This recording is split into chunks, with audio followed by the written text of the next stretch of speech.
بسم الله الرحمن الرحيم إنا لله وإنا إليه راجعون علماء الدين كشرفت له مسؤولين هير قرن هير قبل جوكت مناسبة قبلها الصوماليات بعد الصحافة يا دمان كقيب قلياشة مناسبة السلام عليكم ورحمة الله وبركاته. سلام كدب وحنو تعزيننا دمان مسلمين الصومالي ضايع كوجريوتي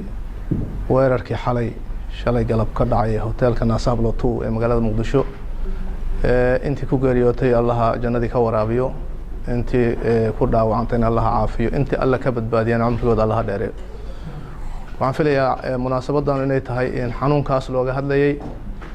in Sheekh Cali Wajiiso Allah ka badbaadiyo culimadiisii iyo asxaabtiisii iyo heladiisiiba ay u duceynayaan Ilaahay badbaadshay inay tahay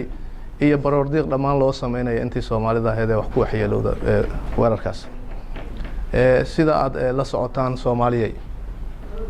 maalin walba inaan qof qaali ah aasno tacsi u dirno ilmihii iyo eheladii iyo qaraabadii iyo asxaabtii iyo qarankii waxaan u maleynayaa ma xuma laakiin naguma filno Ilaahay wuxuu naga dhigay dad awood leh oo aqoon leh oo qaran ah oo ciidan leh oo shacbi dawladnimo raba leh inta hadii inta isku darno aan cadawga dalka ka qabo weyno waxaan noqonaynaa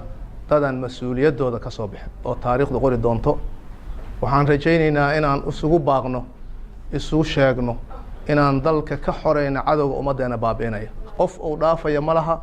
dawladdu uu la dirisayha ma aha shacbigi maatadii birimageydidii maalin walba leynayaan arintaas inay dadka wada saameyso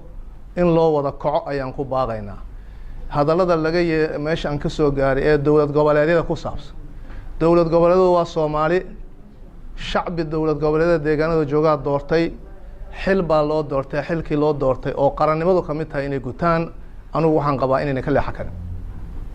dawladda qaranka naftirkeeda waxa laga rabaa waa hooyadii qaranka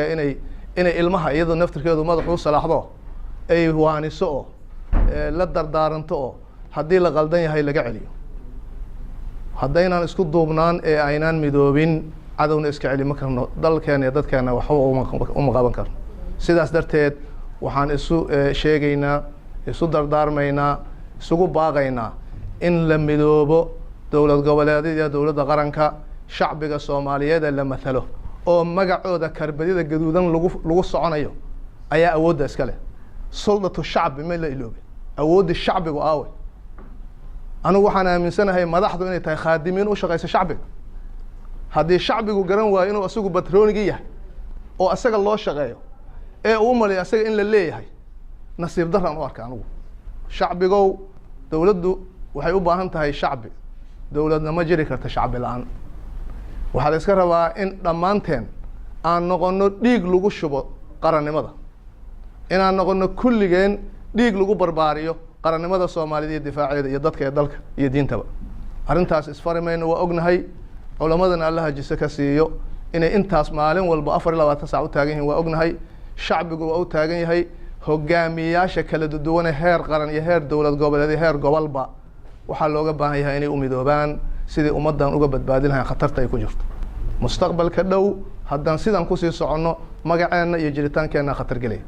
waxaan walaalayaal idinkugu baaqaynaa meel kastoo joogtaan in loo midoobo loona istaago difaaca dalka iyo dadka diinta. Wassalaamu calaykum waraxmatullaahi wabarakaatuh.